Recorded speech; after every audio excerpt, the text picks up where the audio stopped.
Good morning, ladies and gentlemen. This is going to be game number 2 of the ZOTAC Cup, the ZOTAC Monthly April Cup, which is going on. This is going to be the semi-final between our blue Zerg player, Liquid Snute, and our red Protoss player, Sage. Now, Sage did a very, very effective counter in the previous game. He was getting hammered. There was a wall in front of his expansion. He constantly got hammered by the banelings and stuff. They took out a few gateways, but he managed to push them off with some very nice sentry play. And the Zerg player, man, he went in there. He did the attacks. He put the Protoss on the defensive mindset. And then when he thought he had the Protoss on the back foot, he went back and he started building up a third base. He started getting his economy completely crazy. And excuse me. And basically he was not prepared because the Protoss, as soon as the Zerg stopped attacking him, he just moved all his forces out. He got some Archons fairly early in the game as well off a Dark Shrine. He just pushed out there. The Zerg was not expecting it, and he just got his army wiped out by the very impressive Protoss force. So that was it. That was game 1.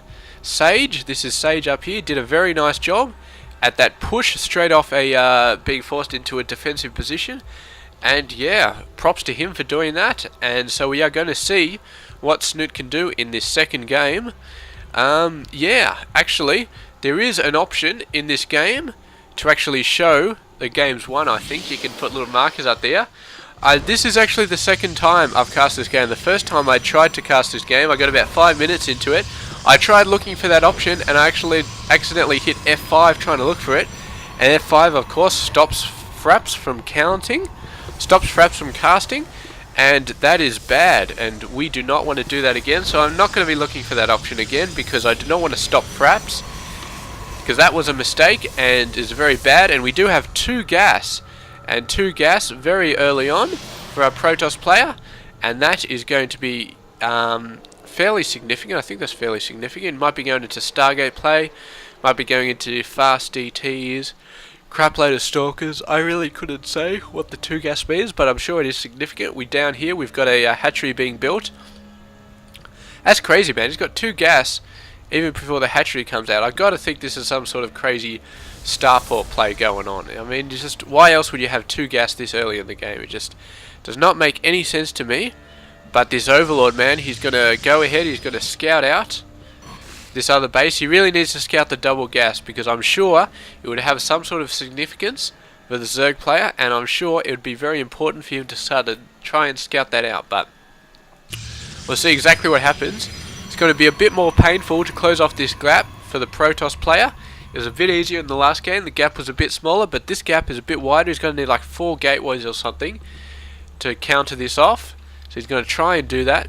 Here we go. The Zerg player is not doing much. Just building queens at the moment, and there we go. We've got a 3rd queen coming out over here. He's building out a fair amount of drones as well. He's not worried about being attacked early game. He's got his queens out now, so the mothership core is effectively counted, and he is just going to go for workers early on. You can see he's pulling ahead a little bit, and he's not mining any gas yet. He's got to start mining this pretty soon. I can't think what he's doing not mining the gas yet. Yeah, I see. He's done a beautiful timing. He's got the speed, and now he's just going for total workers. So we can expect to see a crapload of lings come out any second, and he's going to. I would bet that he is going to have a very large amount of lings by the time this speed finishes, and then he's just going to go in, and he's just going to do a monster bit of damage here. But he must know that this gate is going to be finished by the time that this amount of lings comes out. So I'm not really sure what he's going for. He can't be going for banelings because I mean, he just has no gas production. He has no gas coming in, so lings are just not going to work. Maybe he's trying to get through in this gap, but I mean, the gap is already closed and he hasn't even got speed yet. So really not sure what he's going for there. He's going here he goes. He's going for a 3rd base. So this must be what the lings are going for, man. They're not an offensive force. They might be offensive. They might be trying to push the Protoss on the back foot again. But yeah, I'm not sure. And here we go. This is the explanation of the double gas. The Stargate coming out. He's getting a bunch of Phoenix out, And Phoenix Harass going to be very, very effective. The Zerg player knows he has to do something now. Because, yeah, I mean, after that, after seeing those Phoenix out on the map, Phoenix are going to come in. And if he starts getting about 3 or 4 Phoenix out, he can start wiping out Queens. He's already got 3 Phoenix. These are not hallucinations. They are fully powered Phoenix, capable of doing a lot of damage. And these guys are going to start taking out drones. They're going to start taking out Queens. It's going to be very, very nasty for the Zerg player to try and counter this. So you can see he's getting up some Spore Crawlers. He's got one here. He's got one here. He's going to start getting one over there as well. So that's going to be a good counter towards the Phoenix. Of course, he's got to worry about... I think he's actually lost all the Scouting Overlords he has. So he doesn't have to worry about losing them because he's already lost them. So there we go. A bunch of Lings going around here. Just running around the map trying to see what's going on. And there we go. We've got a... Protoss is flipping the things here. He's the one that's going for the offensive stuff there. He's going to take out this Queen. The Queen got a bit out of position. Got a bit too far away from the Spore Crawler. And the Protoss is going to make him pay. There's some Roaches coming down. He'll try and snipe those out. So that's a very good play there.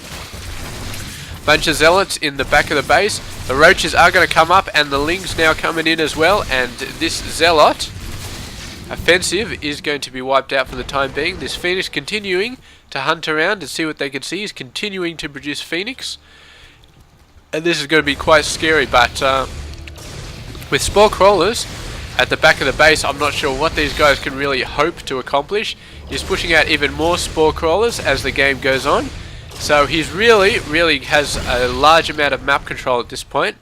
He's constantly sniping the Roaches as well. So this Roach offensive from the Zerg player, I mean, he can't push out with Roaches. He can't push out and really get anything done because the Phoenix are just keeping him contained so well. He's having to push out just more and more Spore Crawlers to try and keep the Phoenix away from himself.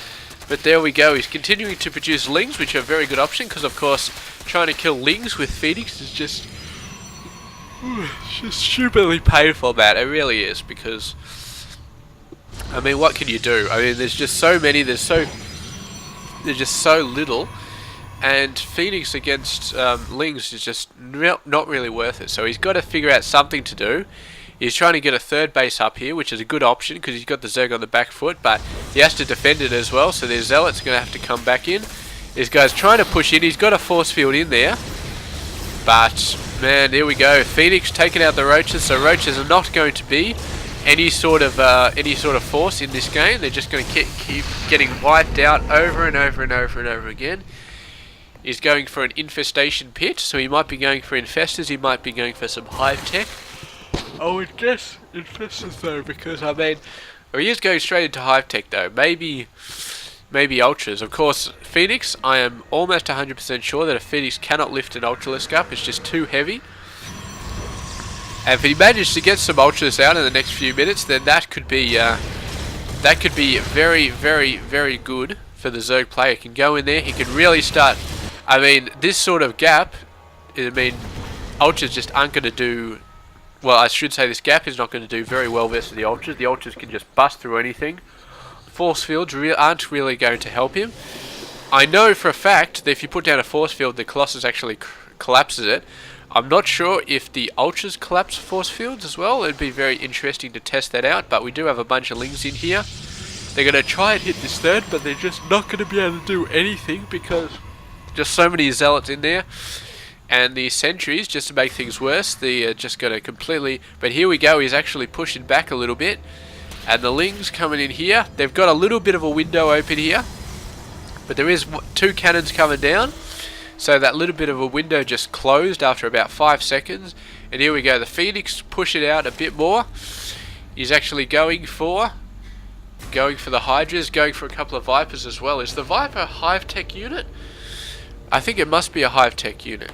And there we go. He must need a Spire to produce Vipers though. I mean, he must. Maybe not. Apparently, the Viper is not a Spire level unit. It must be an infestation level unit, possibly with hive tech. But there we go. Bunch of Void Rays coming in, so he's keeping those Stargates a good use, and he's got to wipe out that hatchery. It's a very good play by the Protoss player. He's kept it on 3 bases, 3 versus 3 bases, and he's doing a fantastic job there. I don't know why I'm yawning. I had like 11 hours sleep last night. It is just something going wrong with me, but we are going to keep on going. We're going to keep on moving in with this game. He's starting to get Colossus out. He's starting to get High Templar out as well.